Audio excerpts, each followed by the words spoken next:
Anyway, so let's go first to Rick, you've been around quite a while. I recognize you going way back to the mailing lists. Are you still in Australia? Is that Yes, yeah? yes, yes. So Wow. so Rick, you have a question for Jeff, and it's regarding the internet, which I think is kind of a deep question. And why don't you go ahead first? Yeah, well, let's put it this way. There's been this idea of the six principles of intelligent machines that's been bandied about for some time. I haven't heard much of it as of late. But, given the new theory of 1,000 brains and its distributed nature, is it time now to add a seventh principle that intelligence machines have to have some sort of distributed aspect to them? And there are a couple of questions that come out of that because there's a whole science and engineering discipline out there for distributed systems, and one level up from that is this thing called multi-agent systems. And the question is whether these two can distributed systems engineering and multi-agent systems learn something from the brain. I mean, understand that the thousand brains theory is in its infancy, and all the details as to how the naming and protocol and voting and so on between the cortical columns, it hasn't been nutted out yet. But once it has, can other distributed systems out there learn from that? Or maybe super speculative, does it work the other way around? Can brain theory learn from existing distributed systems? So What you, you, that, you directed that question to me, but maybe Subotai would be better to answer. But I'll take a stab at it first. Um, I mean, you talked about a lot of different things there. Right? You start off with the internet, but a couple of things. First of all, the whole distributed nature of the thousand brains theory, we didn't know that until recently. I mean, it wasn't something we presumed in the past. It sort of presented itself, and it's sort of a natural consequence of having essentially grid cell like representations of space in each cortical column. And then the voting thing came out of that too. So that all happened fairly recently. This is not something we've been thinking about for a long time. But I'm not familiar with the things you're talking about, but I'm a little bit more familiar with complex systems theory and the issues there. At least I've read some stuff about it. So I'll say that. I wouldn't say I'm an expert at it at all. Um, and so a couple of things came out from your questions. One is, do we think this is something that all AI systems have to have in the future? I think so. I mean, it seems obvious to me now. Wasn't obvious to me until recently that there's a lot of advantages to dividing up the system like this and having all these multi-agents voting, and it solves a whole series of problems that people have been trying to deal with for years.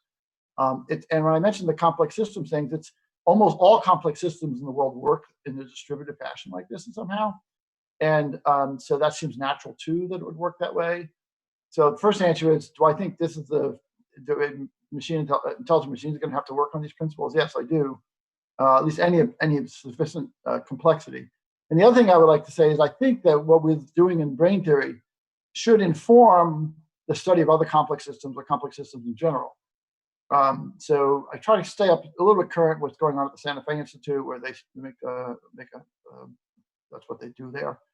Um, and it feels like if something I'd personally like to do is in some future time, maybe not too future time, is to really delve back into complex systems theory and see what we've learned about the brain, which is a complex system. How can that be broadened out to sort of more broader theory of complex systems? And I haven't done that yet. So I don't know if that was a good answer or not, but Subutai, did you want to add anything onto that? Yeah, I mean, I can add to that. Maybe draw some parallels between distributed systems and the thousand brains theory. I think there are a bunch of features that are kind of in common between the two. So one might be, most distributed systems, there's some level of redundancy in them. So you have multiple copies of something stored or whatever. In the thousand brains theory, you have cortical columns, and every cortical column is learning complete models of objects, and you almost always have multiple cortical columns that are looking at almost the same information or the same object for sure. And so there's quite a bit of redundancy in the system. It's not completely redundant. There's a lot of, it's not like every cortical column is looking at every single object, but there is quite a bit of redundancy. And just like with distributed systems, that among other things, can lead to fault tolerance. So, any single part of the cortical hierarchy can be removed, or any cortical column, or even a whole bunch of cortical columns can be deleted or removed or made inactive, and the system will work just fine. I think another commonality maybe is scalability. With distributed systems, Sorry about that. you can usually keep adding components and things scale really nicely. It's the same thing, I think, with the thousand brains theory. Because of the way it's done, you can add new sensory modalities, you can add new cortical columns, at different parts of the hierarchy, and the system will adjust and the capacity will grow, and it'll be able to do more with that. So it makes it much easier to scale as well. Another thing I was thinking of as you were talking, Rick, was typically with something like the internet or distributed systems, you need some common language, like TCP/IP or something to communicate. And same thing with the thousand brains. One of the big things we have to solve is, if you have cortical columns that are acting independently, well, they need some common language to communicate. And that language is the one that you use for voting and for other things. So I can definitely draw a lot of parallels between the.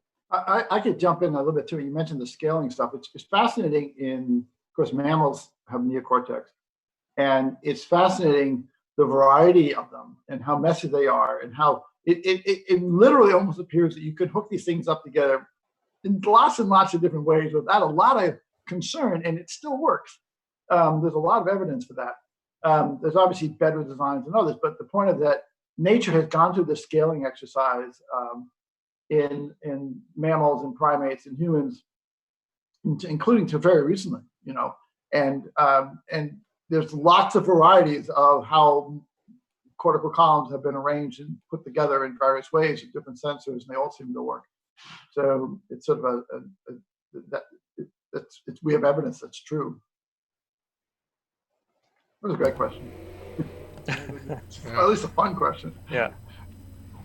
So I mean, what if there's this analogy or synergy, whatever, on the that the distributed brain and distributed systems out there that are engineered are somewhat similar, what does that mean for organization of research in this area? I mean, if I meet a distributed systems engineer on the road and he tells me, oh, we've been trying to solve those problems around consensus and voting and language, can I send them your way and saying, hey, Numenta is working on this, not in the exact same way, but you may get some inspiration out of what they're doing? Can I do that? We can definitely send them to our research. I'm not sure they'd want to have a conversation with us on any particular day.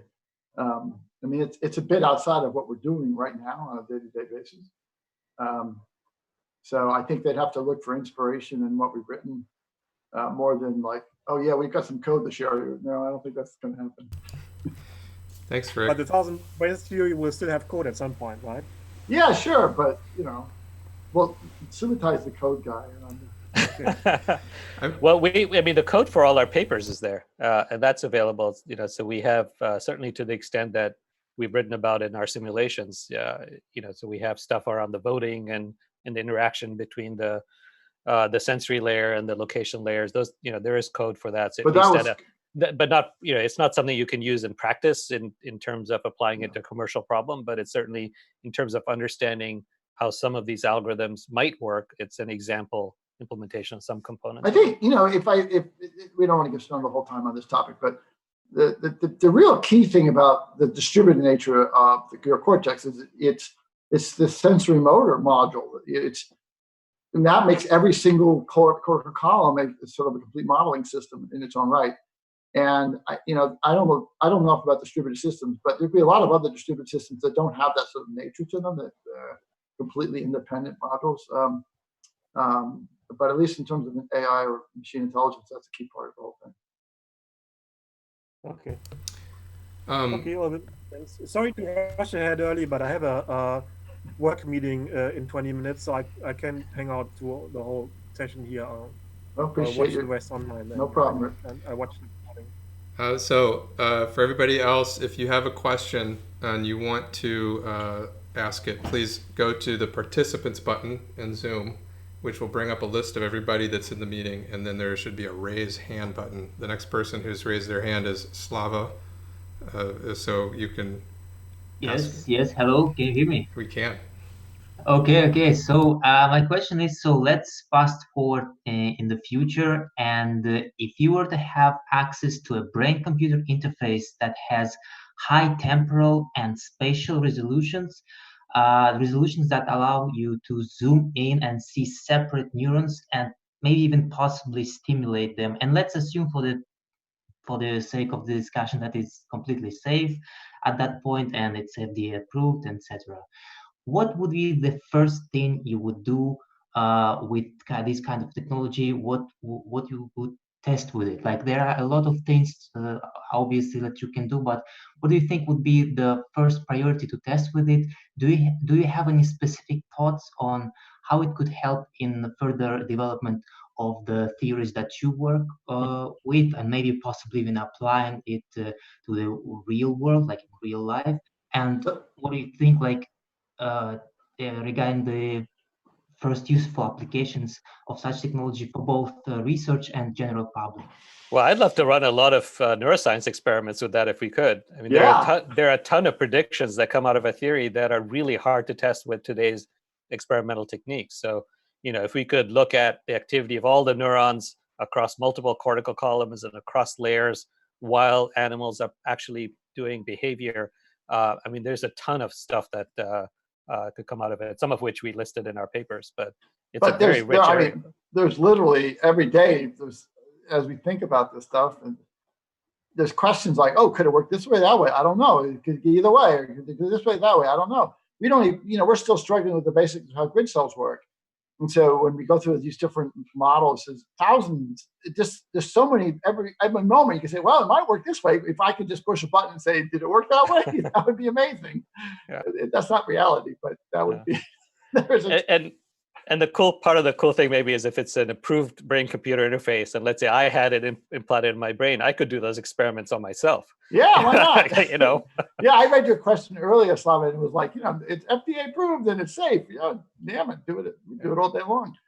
Yeah. I mentioned that purely for to not stop creation, creativity process. And also, if I may, I have another question regarding the creativity specifically. Jeff, in the meeting that you have with Lex Friedman and the podcast, you mentioned an approach that you use for creative thinking, like you wake up at night and you stay awake. And can you please elaborate on specific steps, like what do you do? Because I don't mind, but that may not work for anyone else. I have no idea if that's a general purpose thing. And by the way, it's an observation of mine, less of like, oh, I thought about it, and here's how it should do it. No, it's just something I learned many years ago that seems to work. And so, but again, I have no idea if this works for anyone else. So for what I do is if I can think about a problem before I go to bed, which is not hard because I'm usually thinking about a problem before I go to bed, especially a really hard one. And then you just go to sleep. And then I always wake up in the middle of the night. I don't know why, I always do. And I don't have a problem lying in bed perfectly still with my eyes closed for 45 minutes for an hour. I don't get bored doing that. And I just, those things just often, I just bring up the things I was thinking about before I went to bed. And often the answer presents itself, or at least a good idea. And so I think Subhatai will attest this. Often in the morning, I'll come in and go, oh, I had this idea last night. Let's talk about it. Sometimes it's good, sometimes it's not good. That's the only thing I do. And it works for me. And I have no idea if it's meaningful, if it works for anyone else.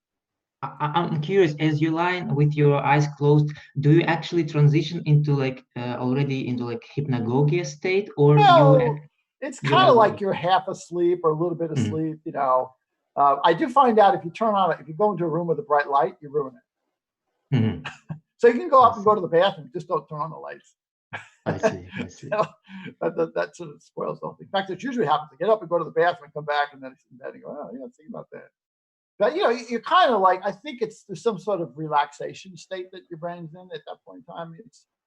It's just it's like if you try too hard to solve a problem, the problem doesn't get solved. But if you don't try too hard, then it somehow just pops in your head, or at least an idea pops in your head. You can then explore it later. I see. Thank you. Does anyone else find that useful? Does anyone else? Subhatai, do you do that? No. No. And regarding my last question regarding the night and sleep itself, do you have any thoughts on lucid dreaming, and why would evolutionary we develop this ability? Why like lucid dreaming, the ability of actually while you dream in a rapid eye movement stage to actually consciously know I don't even know why. I don't even know why we dream at all. So, Subitai, you have anything to say about this? I haven't really read the literature on this. I know there's a ton of literature Yeah. on this stuff. Yeah. I mean, there's a lot of work on memory consolidation and all sorts of stuff. But Yeah, but why? It said, why are you? Why do you have? Yeah, I don't know. I have no idea, and I don't. I think I've only had like 2 lucid dreams in my entire life. I don't know about other people. Okay, thank you very much. Okay, so we'll go on to Mark Brown, who has his hand up. And by the way, nobody else has their hand up. So if you want to talk, please raise your hand in Slack. It's in the participants menu. But there were other questions posted online. Yeah, so we'll go there. Otherwise, Jeff, did you read mine? What was remind me what it was about? There's 2 of them I posted, one on grid cells and one of them on location signal.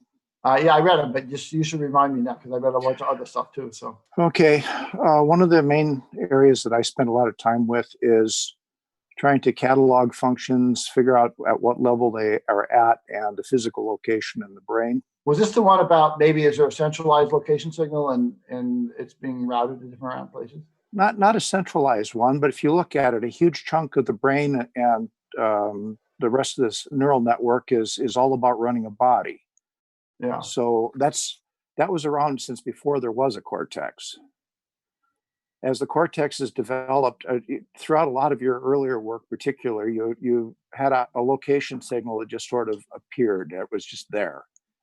And I think the location signal has been around for a long time, and in fact, I think it's throughout the old brain parts. Lots of places of the old, you can consider the entorhinal cortex. The hippocampal complex is older than the neocortex. I don't think we know that for certain, but the concept that any animal that moves in any kind of coordinated fashion, a body has to have some reference frames to do that, I think. Exactly. And any animal that can navigate in any kind of meaningful way, solving goal planning problems, has to have reference frames. And so they're almost certainly my question. Yeah. Okay, what I'm saying is that I believe the location signal is not so much a local cortical column thing, but a macro. It emerges from the somatocortex and radiates from there throughout the rest of the cortex. But there's a problem with that, and so the problem with that is that, and I described this. We described this in the frameworks paper, and is that your brain is making predictions, many predictions simultaneously.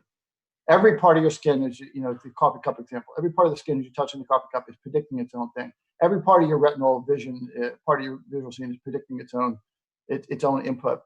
And so this is such a localized phenomena that it says, well, at least in those, the somatosensory and the visual cortical areas, that it has to be very local and it has to be lots of them. And as soon as you accept that, and it has to be in cortical too. I mean, it doesn't mean it isn't subcortical, but it has to be in cortical, because the predictions you're making about things that are not basic bodily functions, like, the coffee cup is something you had to learn, and its properties, whether it's visual properties, somatosensory properties, or even auditory properties, has to be learned, and it's going to at least a good portion that's going to be in the cortex. So once you accept that, then if you accept Mount Kessler's principle of a common cortical algorithm, it's going to be everywhere. That's the logic behind that. I failed in asking my question. Oh, I'm sorry. I'm saying that it is a distributed location. It's everywhere. And what's happening is you have this wave of distributed signal that is as wide as your But you're body saying it's senses. distributed, meaning there's a single location that's distributed? No, the whole location signal is your whole body. And what's happening My is point is there's got to be thousands of location signals. So yes, there are.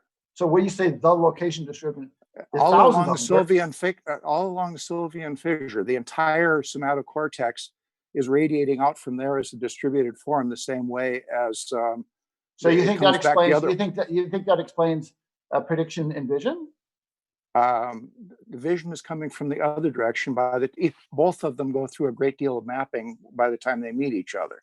And you also I'm saying most of the parietal cortex is mapping between the allo and egocentric. Yeah. The entire parietal lobe is basically doing that. Are you challenging the idea that cortical columns have grid cells in their own location signal? Is that what you're doing?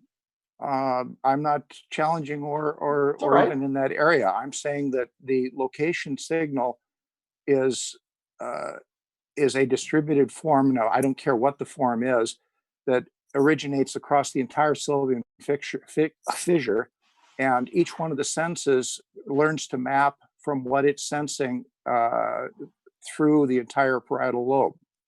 I guess I don't understand. I just don't understand why you want to push that point of view.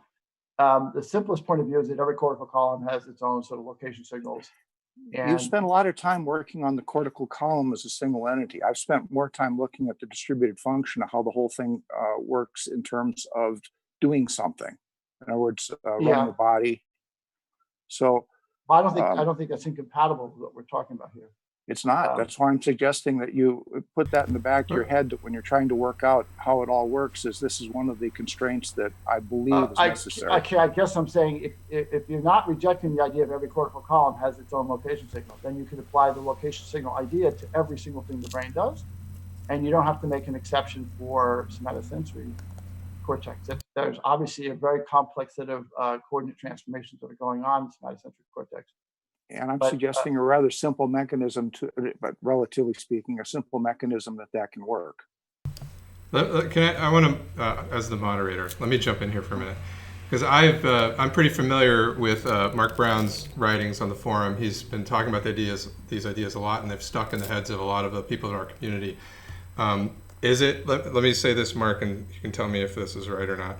The type of coordinate system or location system you're talking about is more on the egocentric, body-centered side, and there's a merging across the brain from into the allocentric space as well. So you're saying there perhaps is a macro-level coordinate system that deals in the egocentricity. Is that correct?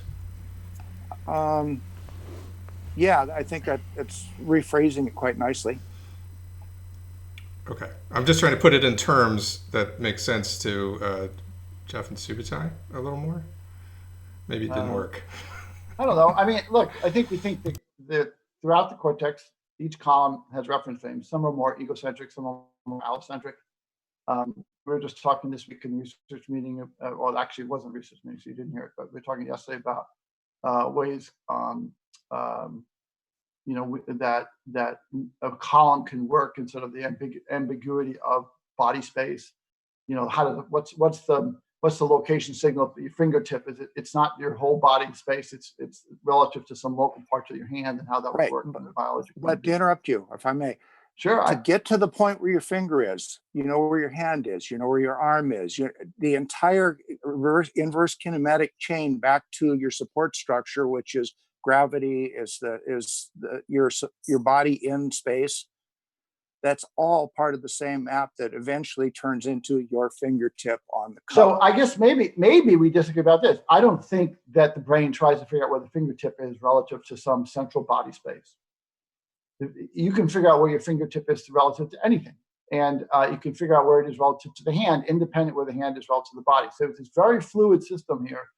And I think it's sort of a scaffolding system as opposed to, there's one body-centric reference frame. I don't think that's likely to turn out to be true, although you can. Actually, my reference frame is the vestibular system. That's actually you. That's the thing behind your eyes the vestibular system is just a tool for knowing your orientation in the world. And right, movement. But it's also your orientation. That's your head. It's not your body and other things, I think maybe we can. Gizman, I'm not really understanding your question very well. And did you ever do it in graphics? Have you ever done an inverse kinematics robots thing? Subutai probably has. Go ahead, Subutai. Okay. Okay. Well, that's one of the problems you have to solve. Yeah, I'm here. I'm here. You have to solve all of the joints. You have to solve all of it, and it's very complex when you try and do it in software. But the body does it inherently. It knows where everything is in relation to everything else. And I say that the center of all of that ends up being the frame of reference of your vestibular system. Everything is in relation to that. Well, I guess we'll have to see. we'll have to see, right? So obviously your body is important, and how, the animals had to figure out how to move your body a long time ago. But I think what the basic view that I have, at least, is that there was we actually think it derived from entorhinal cortex, is where your body is in some space. But the point is, we think that there was these sort of specialized systems that were developed or evolved in the past. And what happened in the neocortex is became very generalized. And so the exact same system works for language and for high level thought. And it's not like it's really hard to say when you're thinking about something like democracy or something like that. Is that in body centric space? It's meaningless. But we think the same mechanisms that you use to navigate your body through space are the same mechanisms you use to navigate your thoughts through high level concept space. So we're looking for sort of the highly the sort of the genericized version of the system, not the specific ones that evolved a long time ago. We think the specific systems evolved a long time ago, but now sort of this general purpose one created. Now you can just make 100, 200,000 copies of it. And that paper that we were copied on today on Twitter, have you forwarded that to Jeff yet? No, I haven't. I'll take a look at that. I think he would find that very interesting, because it's exactly touching on the topics he's just bringing up now. Okay, I'll take a look at that. We'll look at it. Yeah. Okay, the second question I had is... Sorry, guys, I have to leave. I'll watch the rest on the recording. See ya, bye. Bye, Rick. You're right. Bye, Rick. Toodles. The second one is you had, when you were discussing grid paper, some earlier topics, I have a pointer to it in my question on the forum. I'd asked you particularly a question about the separation between spatial memory and spatial processing. And I'd asked Matt, and when he asked you, I think he missed the point of what I was trying to ask. And that is that I think that spatial memory formation and spatial processing are in two different locations in the brain. Spatial memory formation, yes, is in the hippocampus and entorhinal cortex.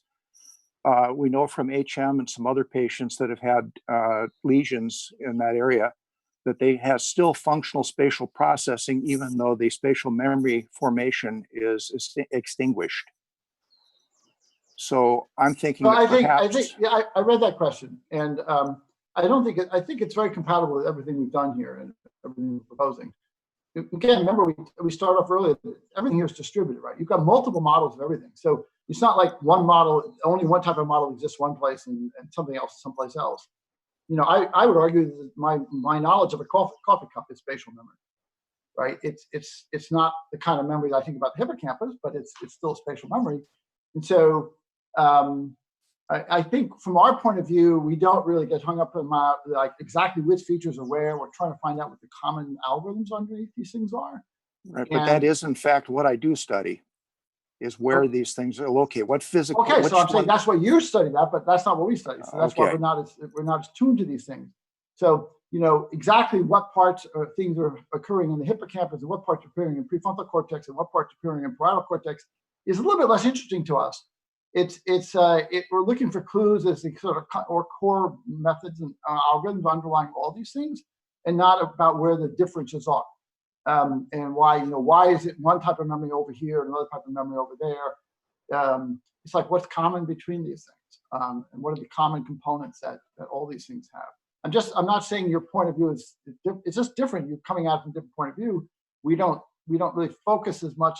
We look at those differences maybe as sort of some kind of clues to us, but we're not trying to explain that stuff. Yeah, I come from the other direction, and I find your work with the cortical columns extremely illuminating in answering some of my questions. I think that if you did spend more time with the other things, they would draw a box around your conjecture. And of course, there's a zillion other things, right?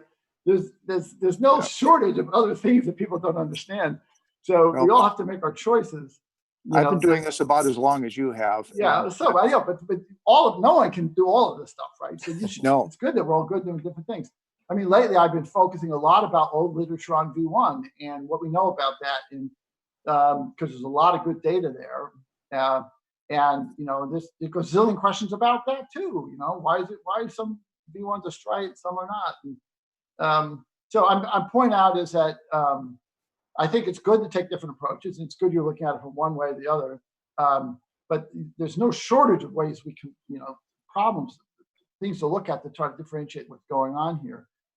So if you send a paper, I'll look at it, but it doesn't mean I might still decide to go focus on something else for a while. It's like whatever we find fruitful is what we have to pursue. So, this way it's good. You can do one thing, we can do the other.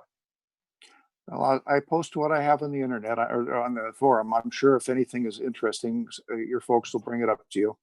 Well, I look at all the forum posts too. So there's a lot of them. So Hard to keep up. I've been posting on the forum for 4 years now, and I don't know how much of what I've written you've looked at. I know you're up there all the time. So I appreciate it. Very much appreciate it. That's all I have. Next. Thanks, Mark Brown. That's a BitKing on the forum. I've actually made him a moderator. He's helping with spam bots and stuff, which I appreciate.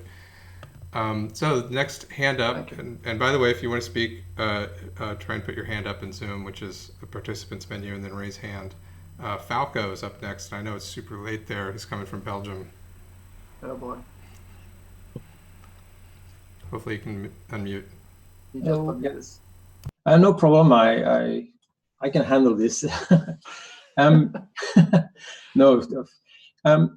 I have two questions, but I'm only going to ask one, and maybe later in the second one if there is still time. The question is a bit specific to the last research meeting, which I found really interesting.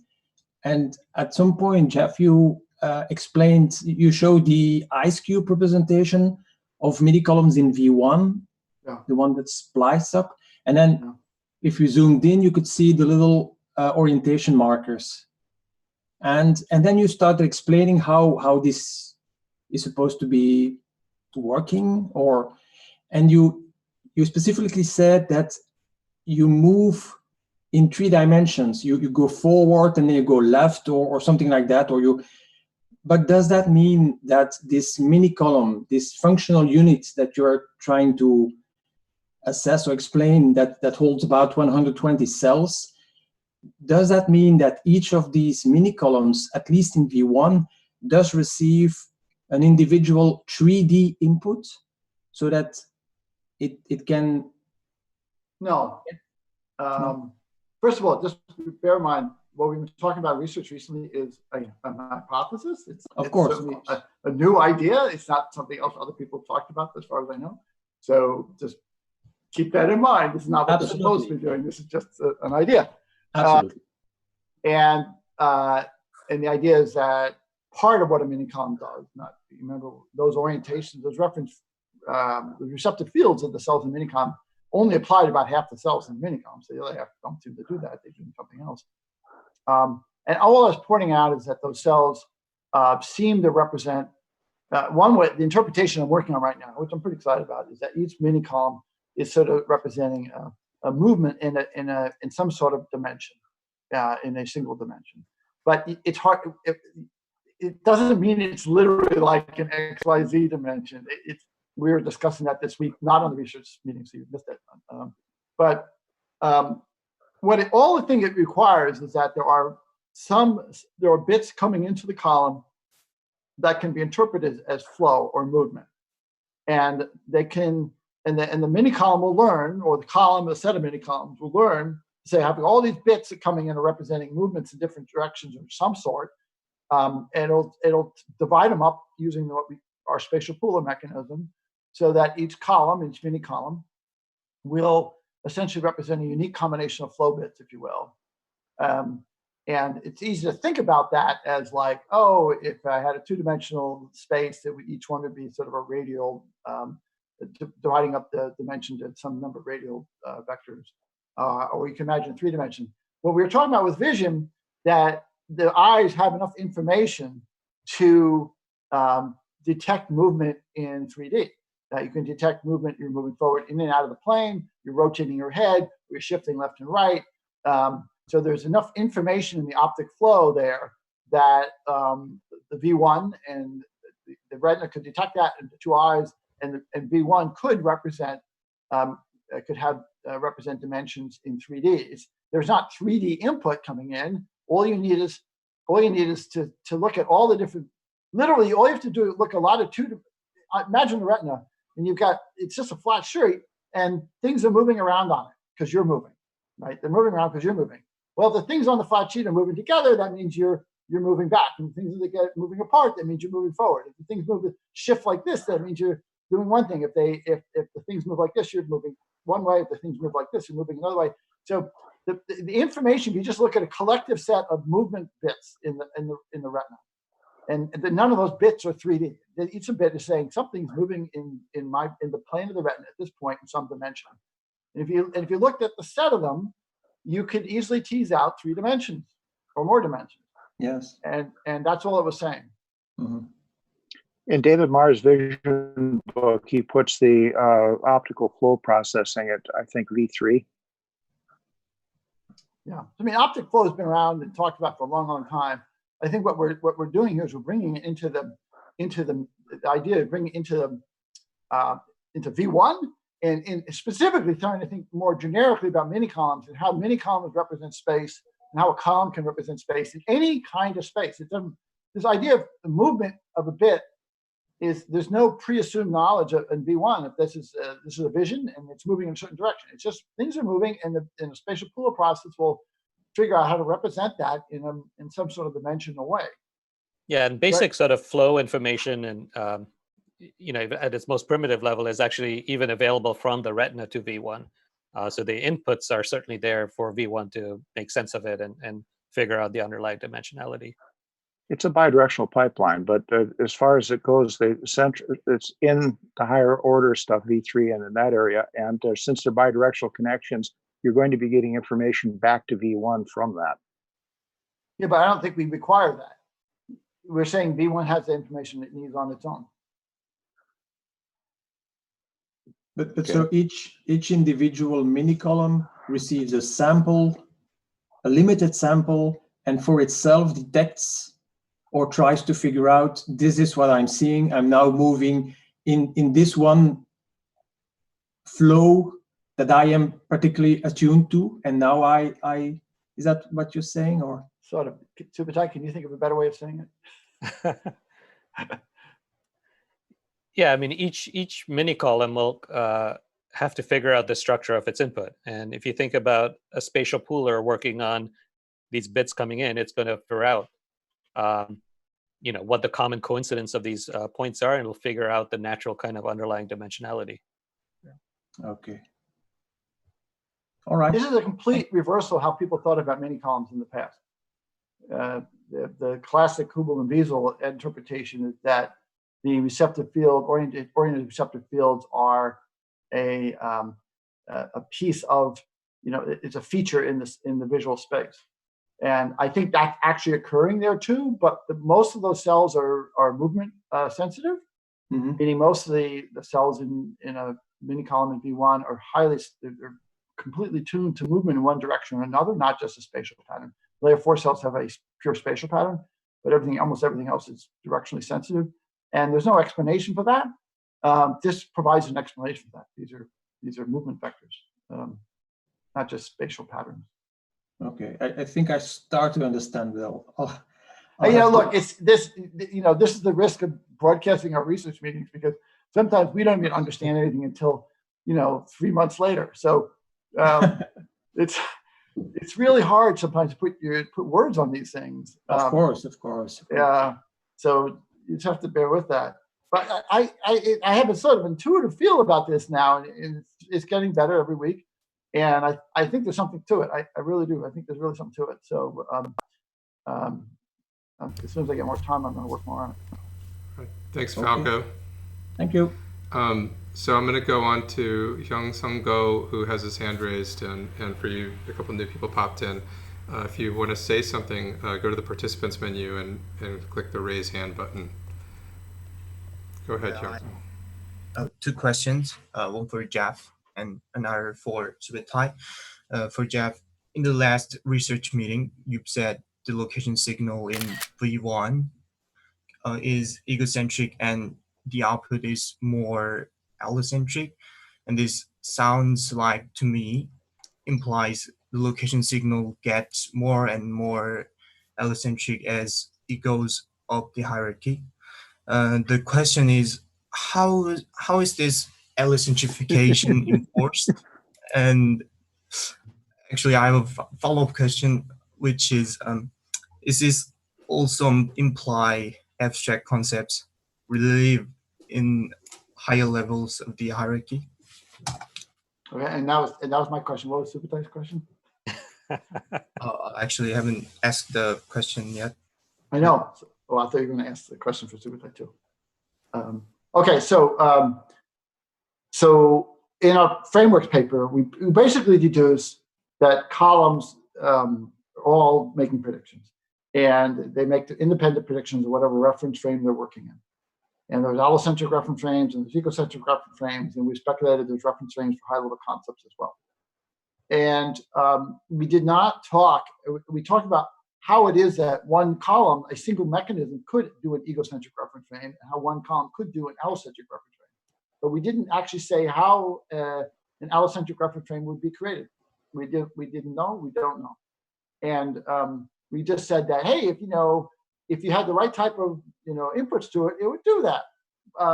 Now, what happened recently is as we were going through this mini column hypothesis, and I started working on the mini hypothesis as a real basic mechanism by how sensory bits or input bits to a column could automatically determine the dimensionality and of the space of the thing that's being represented.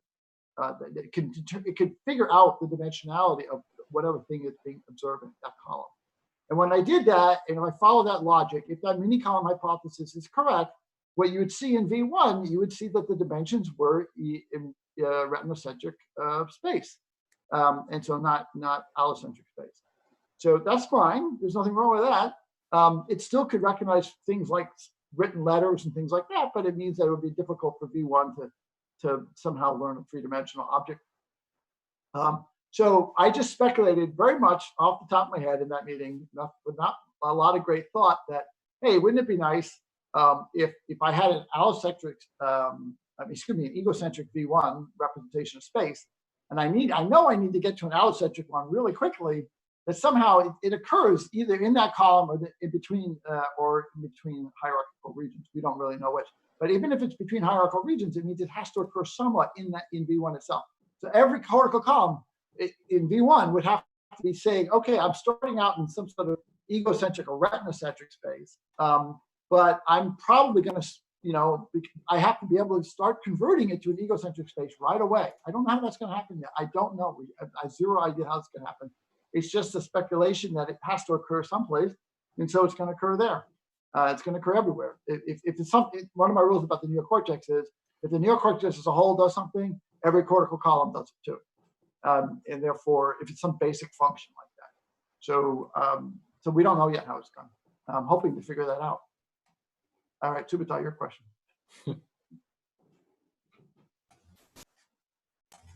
Okay, the question for Subutai is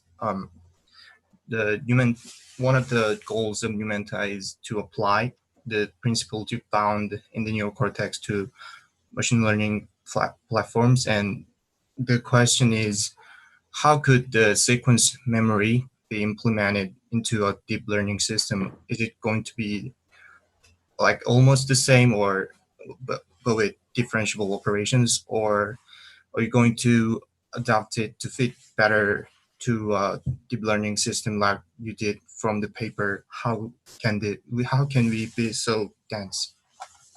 Yeah, great question. Well, one thing I know, it's going to be sparse, so it won't be dense. It's a great question. We did a little bit of investigation on this last summer, and one of our interns, Jeremy Gordon, actually published a paper on Archive with an initial take on this. And the basic idea there is, let's say, we're trying to really map almost exactly what's going on in the temporal memory over to, more a deep learning framework. And there we assume that there's some sort of we create a sparse representation that's coming in, and then we have a set of cells that are recurrently connected, just like in temporal memory, and we have You can even organize them into mini column structures so that the cells along a mini column share kind of the same feed forward weights, and you try to get the system to learn things and predict things. So there's a paper, I think, so the intern's name is Jeremy Gordon, and you can look it up on arXiv. There's a sort of an initial take on this. And what we tried to do there is try to make sure that the learning rules and the error rates were very local. So there's no backprop through time.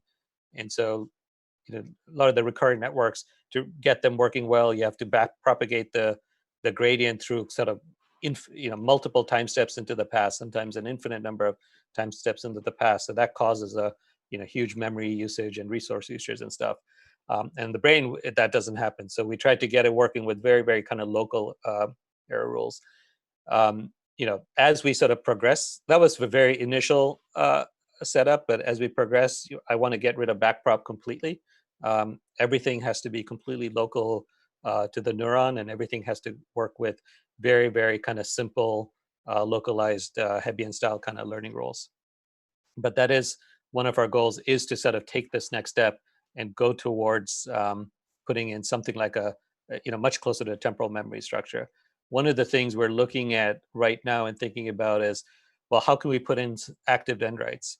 When you have really sparse representations, and once you have a dendritic structure on the neuron, you can start thinking about doing continuous learning, because each dendritic segment can learn a very new sparse pattern. And when things are really, really sparse, they don't interfere with the other patterns. So you don't get, something like catastrophic forgetting. We showed this in our kind of neuron paper in the context of, biological theory, but I think the same principles will apply in practical systems as well. So the idea is to take all of these different features and incorporate them into practical systems. And over time, it's going to end up looking very, very different from kind of standard deep learning systems. Thank you. Did that answer your question? Or? Yes. Thank you. Yeah, so look it up on arXiv. Jeremy Gordon was the first author. I think he actually submitted a few months ago. Thank you, Hyung-Sung Go. Next is Fred Rothbart. If you want to unmute and say your comment or question. Hi. I posted this on the forum. I don't know if Jeff saw it. Basically, I actually yesterday had the idea that perhaps the solution to where to fold in grid cells into a cortical column is not to fold them into a cortical column, but rather to have them external and being shared by all the cortical columns in that particular sensory area. Did you see that question? Yes, I did. I saw that. Yeah, what are your thoughts on that? Well, I think I talked about this a little bit earlier. First of all, let's just talk a little about grid cells and what we know about them a little bit. The only real knowledge we have about grid cell modules is mostly from rat and the cortex. And there's a paper that I refer to a lot by David Tank, and he's the first guy sort of mapped out what these things a little bit look like in detail. And like an entire grid cell module is about the size of a cortical column. It's not particularly large, several hundred microns on the side on a rat. And so the idea of you can fit a grid cell module into a small space like that, well, that's what it is. We do not yet know, nobody knows how grid cell modules actually allow us to encode space, because an individual grid cell module has a lot of, it's not accurate, it has this periodicity to it, which doesn't mean you can't specify the location very specifically. And we wrote in our papers one hypothesis about how it happened. I don't believe that the method we talked about is true anymore. So at the moment, we don't really know. We do know that grid cell modules are small. They're about the size of a cortical column. We don't know actually how they work yet. We know something about how they work, but not mostly about what they do. A lot of things we don't understand about them yet. The whole neuroscience community. So it's not out of the question to say each cortical column has a grid cell module or whatever it takes, because we know that's what it looks like in the anterior cortex. the issue I have with the routing idea, I think, is what you're suggesting. Like you could have set someplace and use them judiciously. Is it just, as I mentioned earlier, there seems to be too much parallel processing going on. It seems like there's thousands of these things, these predictions occurring every moment in your life, and each one has to have a location. And the idea that you'd be routing this information around and updating things, it's difficult for me to believe. Doesn't mean it's not true, but it's hard to believe. It's just a much more copacetic answer to say, hey, it's just like the entorhinal cortex. You just have, you have a whole bunch of these things. And that's it's a much simpler explanation, and it's faster, and it leads to the whole parallel processing. Every column can be working simultaneously with every other one, as opposed to like, I have all these resources and I'm routing them some here and I'm routing some there and I'm routing some here. That just doesn't seem, that doesn't strike me as what the brain looks like. Yeah, I can understand what you're trying to say here, but I think of some of the things that it does solve. For instance, assuming that you do have in each cortical column, then you have the grid cell. Then you have the problem of scaling. By having just a centralized grid cell that serves a whole lot of cortical columns, then So scaling is all right. You did mention that in your poster, but we didn't talk about it right now. So we don't know how scaling occurs, but I don't know if you've been following. We've talked to some of our research meetings. One hypothesis about that, which is the thalamus, and that the thalamus could easily scale by changing the frequency of the theta rhythm between the thalamus and the cortex.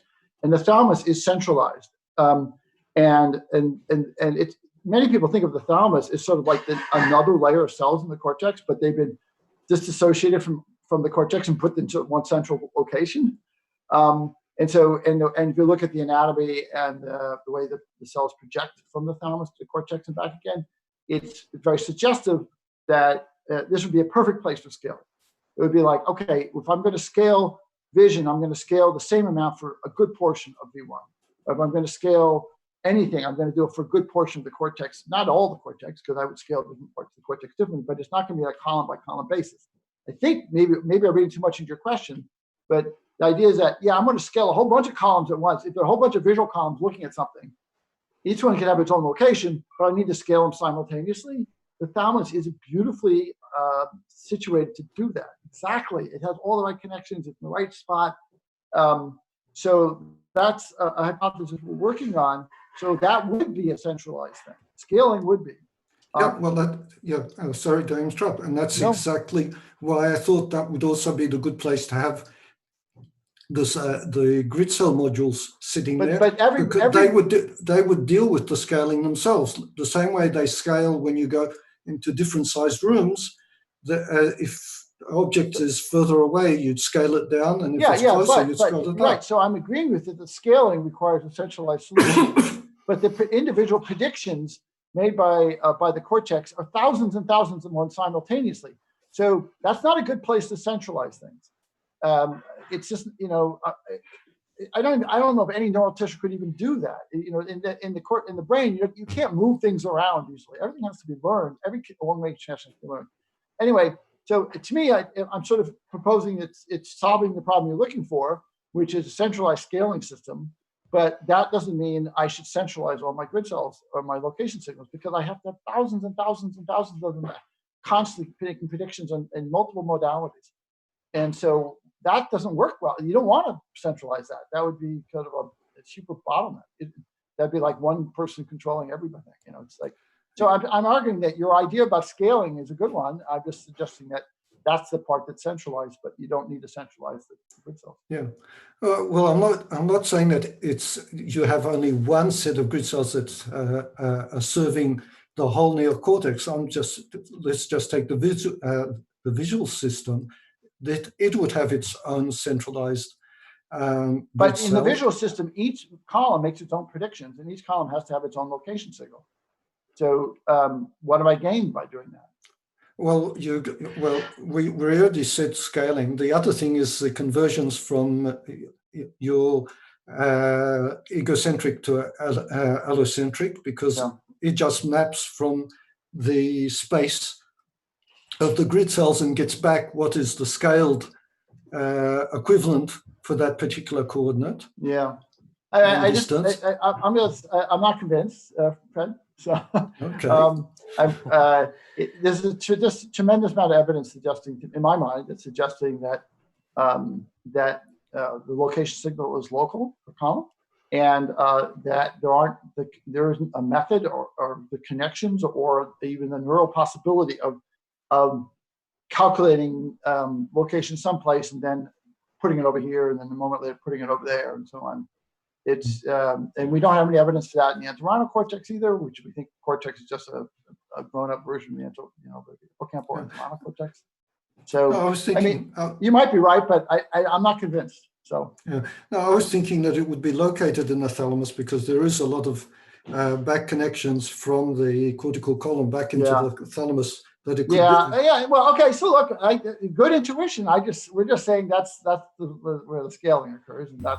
I don't think there's also, the other thing, I think if you look at the anatomy and the cell types in the thalamus, they're very different from cortical areas and entorhinal and very areas. different from entorhinal cortex. And very different from entorhinal. So it's hard to see how, at least it'd be hard to see how existing models of grid cells could actually map into what's known about the thalamic kind of architecture. Yeah, it doesn't when you look at like the details. The neurons are very weird and different there. So we're running short on time. Okay. Thanks, Jeff. I see your That's hand a good up. question, Fred. I see your hand up, Mark. I want to give anybody else who hasn't a chance to speak a chance to raise their hand or ask a question before. But were there some other questions from the forum as well that we didn't get to? I'm going to give priority to the people who actually took their time to join this meeting. So Sam. Well, so Heiserman, far I think almost all the questions we've had were posted on the forum. That's great. That was my plan. Okay, let's go to Sam then. Cool. Awesome. Can you guys hear me? Yeah. Okay, awesome. This is so amazing. I'm thankful for you guys doing this. I guess I just wanted to essentially get a quick answer the question that I had, which is basically about trying to conceive of a new sort of arena. Oh, now we lost your voice. Yeah, Sam, you totally cut out. Using different columns and then having Sam, sort of a. You're cutting in and out. We missed most of it. All right. Uh-oh. Sorry, Sam. Sam. Sorry. It sounded like it was going to be a great question. Yeah, maybe you can type it into the comments. Did he post it online, Matt? Do you know? I don't remember. Okay. Keep going. I'll look for it, but you keep going. Okay. Yeah, there's a question from him there. Oh. How do I find it? Which one? Is he listed as Sam? Yeah, he's Sam. Sorry, I think I just dropped off there for a second. It's Heiser 1, yeah. Yeah, there you go. What's the next major test for 1,000 brain theory? No, is that your question? Yeah, essentially like a way of demonstrating the new, like how to demonstrate the new aspects of it, like in terms of incorporating behavior, for instance, like understanding that the stapler, it's not just about how it feels, but about how it moves and how it behaves. And then part of the model and then there's like the idea of displacement cells of representing how like an object can behave or how it can move or how it can change. So in terms of showing that there's a model that understands that, for instance. Yeah. I can take a stab at this, or you can. Yeah, I mean there are a couple of problems that I would be really curious for us to work out over time. And one Jeff kind of alluded to is how exactly do you go from kind of more egocentric, well, let's say, if you know where my fingertip is, and as I'm moving along an object like my cell phone, how do I convert my movements, the movements of my fingertip into movements on the reference frame of the object? And you can have the exact same movement, but depending on the orientation of the object, you end up with in very different locations. So that's we've often thought about that as the orientation problem, and some of I think what Jeff's been thinking about now could lead to that as well. So that's a problem that I'm particularly interested in. And the other side of it is how do we talk a lot about modeling the object, but then how do we turn that around and generate behavior? So if I know I want to touch my volume button, I know it's on the other side. Knowing the orientation of the object, how do I actually generate the behavior to get there? And I think those are two really interesting fundamental. I can broaden it out even worse further. We this idea of each column having its own reference frame and doing complete modeling and voting. That's pretty new. I don't think that existed before. So that's a really big idea, but it left out all the details of what exactly how a column does this, right? Really how do the layers and the cells and all that stuff actually implement this? And we've speculated a bit about it here and there, because I just mentioned the orientation problem. So the next big goal, if you will, would be to fill in all those pieces to say, oh, here's how the actual structure of the column does these things, and it's sort of a complete, less hand-wavy sort of form. What we have right now is the deduced properties of columns, which there is empirical support for. That's great, but we didn't explain how it actually worked because we didn't know. And I'm hopeful that we can figure that out, and it won't take us 15 years. I feel we have a lot of the pieces lying around, and this stuff we've been talking about with mini columns and the grid cells and orientation cells. There's just so many pieces here. It's like a puzzle, and once we figure out how to put those pieces together, I think the whole thing's going to pop out. At the moment, we have like 15 pieces, and we're saying, does it go this way? Does it go this way? Does it go this way?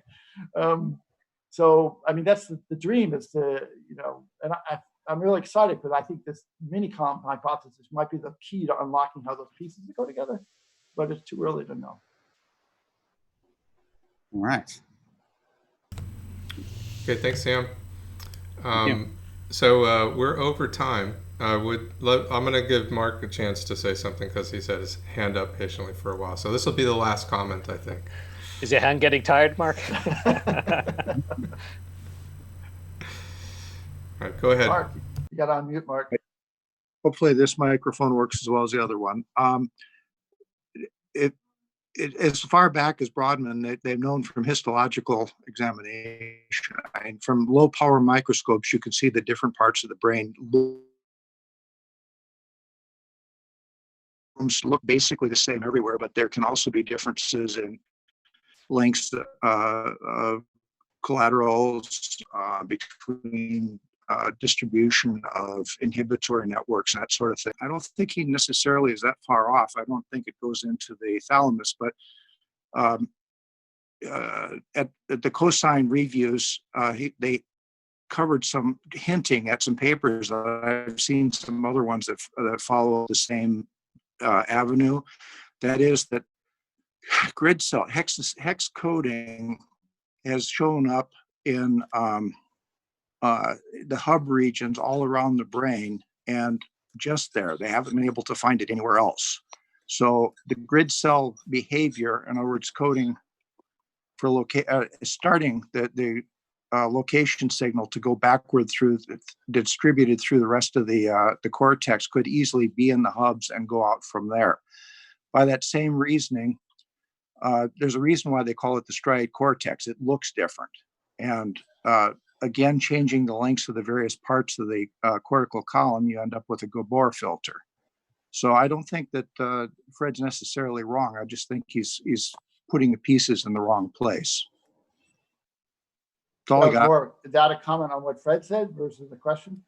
It's explaining his idea. Makes sense to me. I'm just fleshing out how it could actually be implemented and still meet. You have some really valid concerns about it's a huge parallel system. It can't, you don't pipe things around like a computer program. That's just silly. It doesn't work that way. Everything is hooked to everything with a fixed permanent connection. It has to stay in the same place all the time. Well, more than that, it has to learn it. One of the rules I have is almost all long-range connections to cortex have to be learned through associative learning. There's nothing, they're not determined genetically. But that's just a constraint on the solution. So I don't think there was a question there on that, right? Not so much a question is taking his question and adding to it to the point where I could see how what he's proposing could it be made to work and how it might work in the brain. Yeah. Well, it's good thought. Anyway, that's all I have. Yeah. All right. By the way, just you mentioned striate cortex. Just remember, there's a lot of mammals that don't have a striate cortex and they see just fine. They may not see as well as we do, but they still see. So But they're- clearly, Stride and- Cortex is not required for vision.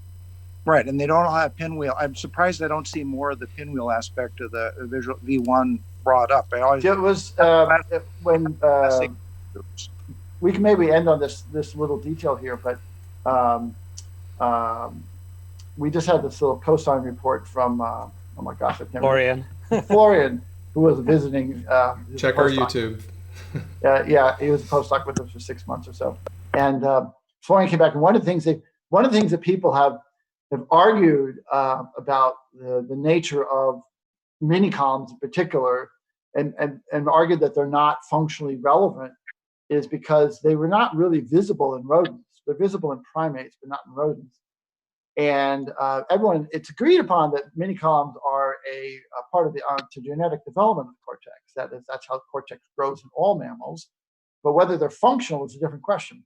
And so in the mammals you see, in the primates you see these orientation columns, but in the rodents they didn't see this stuff, and they couldn't see physically. They couldn't see the mini columns, which you can see them in primates, and they couldn't detect these gradual changes of orientation and so on the surface of the rat brain. But then what Florian reported back from cosine was that they weren't looking small enough. It looks like all that stuff is there, and it didn't specifically say pinwheels, but the changes in orientation and those other things, which people didn't think existed in the rat or the rodent cortex, are there. But you have to look at a much smaller scale. So instead of the mini column being 50 or 80, they're salt and pepper.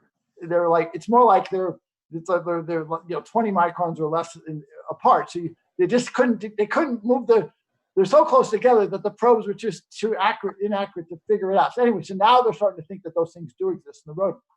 So that was just an interesting sort of experimental bias. Are we going to end it there, Matt, or are we going to do more? I'm happy to do more if you guys want to keep talking, but I don't know if we have any more questions from people in the Zoom room right now. I just see Mark. Well, you're in charge here. So I think that we will wrap it up right here. All right. I just want to add my thanks to you guys for all the stuff you do, all the things you post on the forum. We do see them, we do read them, even if we don't respond to most of them.